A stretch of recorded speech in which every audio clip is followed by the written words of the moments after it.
Salut, c'est Nicolas et dans cette vidéo, on va parler de la plantation des plants de tomates et en particulier, on va faire un zoom sur la profondeur de plantation. Parce qu'on entend souvent dire tout et son contraire. Il y en a qui disent qu'il faut planter plutôt profond, d'autres qu'il faut planter plutôt près de la surface ou que ça n'a pas d'importance. D'autres encore disent qu'il vaut mieux planter les plants inclinés. Alors on va essayer de faire un tri dans tout ça et vous allez voir qu'il y a une certaine logique qui se cache là derrière. Alors le premier cas, là ici j'ai amené quelques plants que j'ai semés moi-même. Alors premier cas, donc un plant qui aurait légèrement filé. Donc vous voyez celui-là, c'est un plant qui a grandi tout en longueur parce qu'il a un moment de sa vie, il a manqué un peu de lumière. Et donc c'est ce qu'on appelle un plant filé. Donc il est assez grand. Si on regarde par rapport à un plant normal, donc celui-là il est plus petit, il n'est pas filé. On voit que les entrenœuds sont beaucoup plus grands sur le plan filé. Alors ce qu'on appelle les entrenœuds, c'est la distance d'une feuille à l'autre, d'un étage de feuille à l'autre. Et on voit que cette distance-là, elle est plus grande que sur celui-là qui n'est pas filé. Donc en fait, tout ça, c'est quoi? C'est de la place perdue, parce qu'il n'y a pas de bouquet de fleurs qui va se faire si bas que ça. Le premier bouquet de fleurs, on l'aperçoit à peine, il est tout en haut. Hein, donc quand on a des plants filés comme ça, on aura tout à gagner à le planter soit profondément, soit incliné, et on verra juste après comment choisir entre les deux. Un autre type de plant qu'on peut avoir, c'est un plant qui a attendu trop longtemps dans son godet. Donc là j'en ai un. Donc là ces dernières semaines, il n'a pas fait très beau, donc j'ai pas pu les planter au moment où je voulais. Donc ils ont attendu dans leur godet. Et là, on voit que celui-là, il a déjà des fleurs là qui sont ouvertes, là, les fleurs jaunes, là, vous voyez. Donc, c'est parce qu'il aurait dû être planté déjà depuis un petit moment. Et alors là, c'est la même chose. Il a poussé assez en hauteur.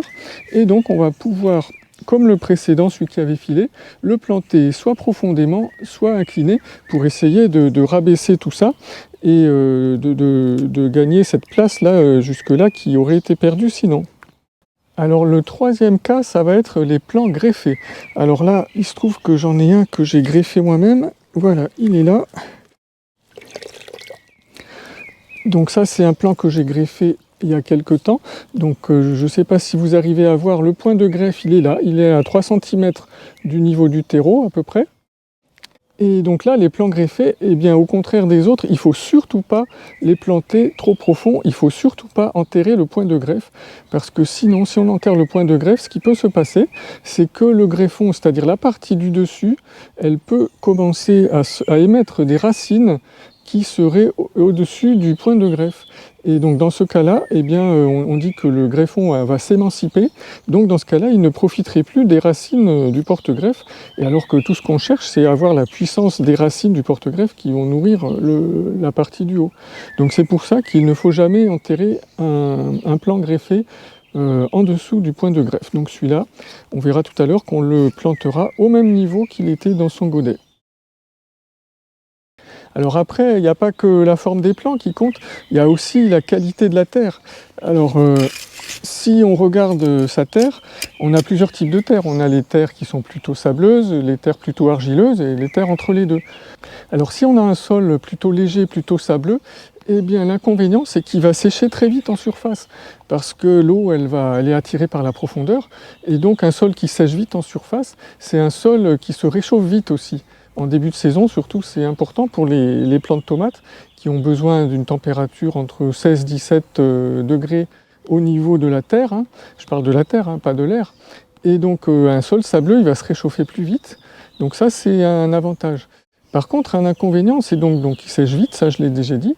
Et donc, le fait qu'il sèche vite, eh bien, c'est que les nutriments qu'on apporte, le compost ou l'engrais, tout ça va être entraîné beaucoup plus rapidement vers les profondeurs et va être lessivé.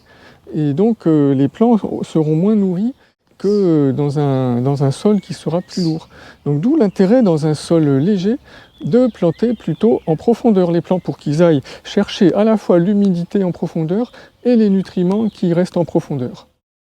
Alors au contraire, dans un sol lourd comme celui que j'ai, alors l'avantage d'un sol lourd, c'est qu'il va mieux garder l'eau, il va avoir une bonne rétention d'eau, hein, et puis donc il va par conséquent garder mieux les nutriments aussi, ils ne vont pas être lessivés vers le fond de la terre.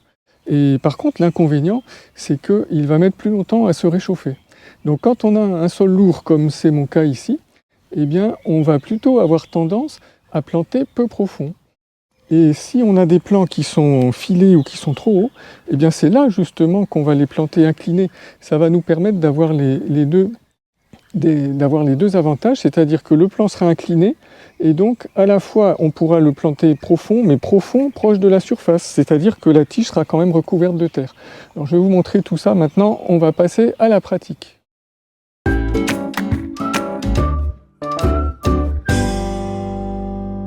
Alors on va commencer par planter un plant filé. Alors c'était celui-là. Donc si j'avais une terre légère, ce qui n'est pas mon cas, je le planterais profond. Alors je vais le faire pour l'exemple, mais après je le déterrerai.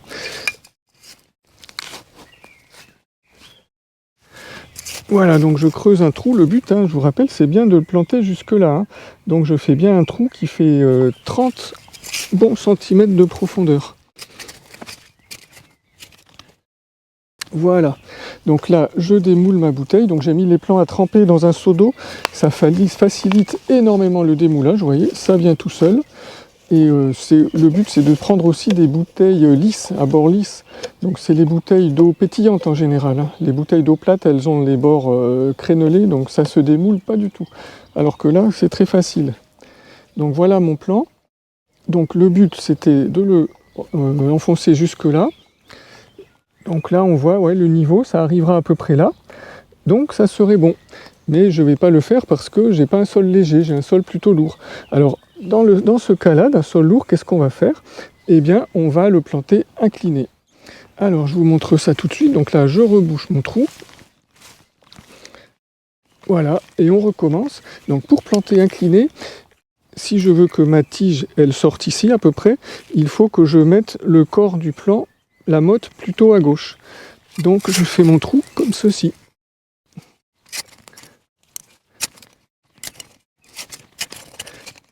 Voilà, donc là j'ai un beau trou incliné, et donc mon plant, je vais le planter comme ça. Alors, n'ayez pas peur, la tige, elle va se redresser en quelques jours, en 2-3 jours avec le soleil, les feuilles étant attirées par le soleil qui est vertical, la tige va se redresser tout seul sans qu'on fasse rien. Et donc là, on voit qu'on arrive à peu près au niveau de la terre, à ce niveau-là, donc c'est bien ce que je voulais. Donc celui-là, je vais pouvoir le planter complètement. Alors juste avant, je vais couper les feuilles qui se retrouveraient sous la terre. Donc on élimine celle-là, celle-là et celle-là. Voilà. Et là maintenant, on est prêt à refermer le trou. Je vais mettre du compost, donc je rebouche un petit peu avec la terre, parce que le compost, c'est beaucoup mieux de le mettre plutôt vers la surface qu'au fond, parce que quand on va arroser, après les nutriments, ils vont descendre avec l'eau d'arrosage, ils vont jamais remonter, ça n'existe pas, ça, des nutriments qui remontent. Ils vont toujours du haut vers le bas, les nutriments. Donc c'est pour ça que, d'une manière générale, ça sert à rien de mettre de l'engrais ou du compost ou quoi que ce soit au fond du trou, mais plutôt au milieu et à la surface. Donc là, j'en mets un petit peu au milieu. Je rebouche avec un peu de terre, voilà, encore un peu de compost.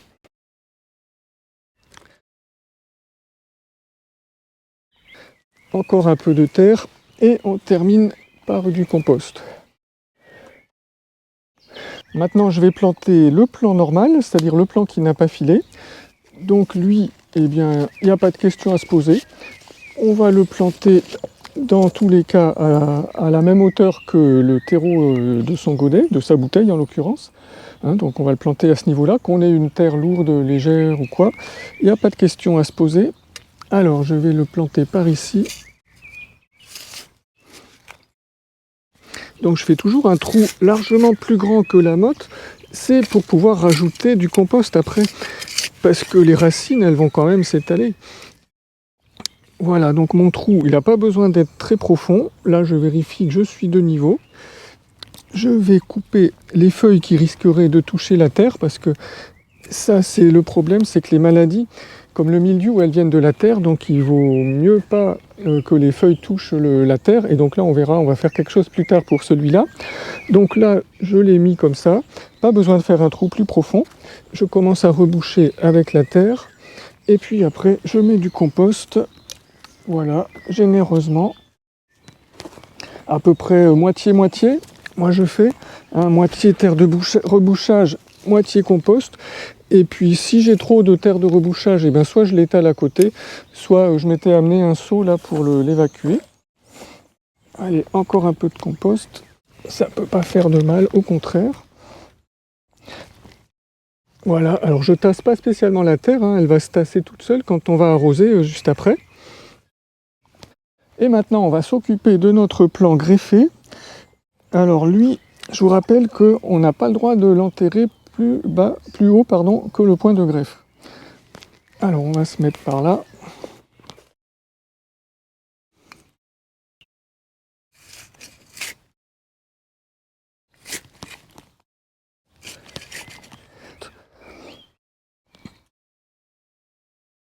Voilà, il se démoule facilement lui aussi. Alors qu'est-ce que ça donne? Oui, là c'est presque un peu trop profond, donc je remets un petit peu de terre au fond. Voilà, là c'est bien. Voilà, je remets de la terre et puis du compost. Voilà, encore un peu de terre. Alors il n'y a pas spécialement besoin de mélanger la terre et le compost, ça va se faire tout seul avec les arrosages et avec le travail des vers de terre aussi. Voilà, donc là on voit que le point de greffe, il est là, donc il est toujours au même niveau par rapport au sol, il n'est pas enterré. Et là aussi je vois qu'il y a quelques petites feuilles qui touchent le sol, donc on va les couper. Voilà. Alors comme je vous disais, pour éviter les maladies, une chose super importante, c'est de pailler immédiatement sans attendre le sol autour des plants. Alors là, j'ai un peu de paillis que j'ai récupéré.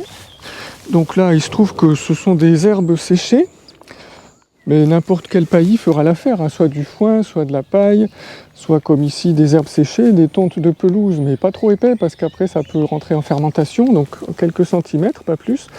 Et donc le but c'est d'en étaler sur toute la plate-bande, alors pas juste un petit rond en dessous du plant de tomate, parce que ce qu'on veut éviter en fait, c'est que quand il pleut ou quand on arrose avec l'arrosoir, on veut éviter que l'eau rebondisse sur la terre et que ça éclabousse les feuilles par en dessous. Parce qu'en fait les spores du mildiou, par exemple mildiou ou d'autres maladies, elles sont apportées par le vent, donc il y en a partout dans l'air, elles arrivent, on ne peut pas les éviter. Et donc elles se déposent sur la terre, et c'est quand on éclabousse en arrosant avec la terre qui vient se coller et éclabousser le dessous des feuilles, en plus on ne le voit pas, c'est là que ça reste humide et c'est là que le mildiou peut déclencher la maladie sur les plants de tomates. Donc si on met un paillis, eh bien on empêche que ça éclabousse, justement ça amortit la chute des gouttes d'eau.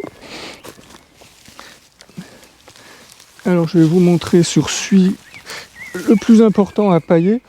C'est bien sûr celui qui est incliné, parce que là, on ne peut pas s'empêcher que les feuilles, elles touchent par terre le temps qu'ils remontent. Bon, ça ne va pas durer longtemps, ça va durer juste 2-3 jours. Mais celui-là, vous voyez, eh bien, on a tout intérêt à le pailler vraiment correctement. Et pas juste autour du plant, on va en mettre aussi sur toute la surface. Donc, il faudra que j'aille en chercher d'autres. J'en ai pas pris assez, là. Et on terminera toujours par un arrosage bien généreux. Alors l'arrosage, c'est une fois qu'on a mis le paillis, c'est pas avant, c'est maintenant, pour amortir les gouttes d'eau. Et donc quand je dis généreux, c'est bien un demi-arrosoir par plant, pour bien humidifier la motte et puis vider les poches d'air aussi, que la terre adhère bien aux racines, et ça leur donnera une réserve d'eau pour les prochains jours. Voilà, c'était l'astuce du jour pour planter ces tomates à la bonne profondeur en fonction de certains critères qu'on a vus.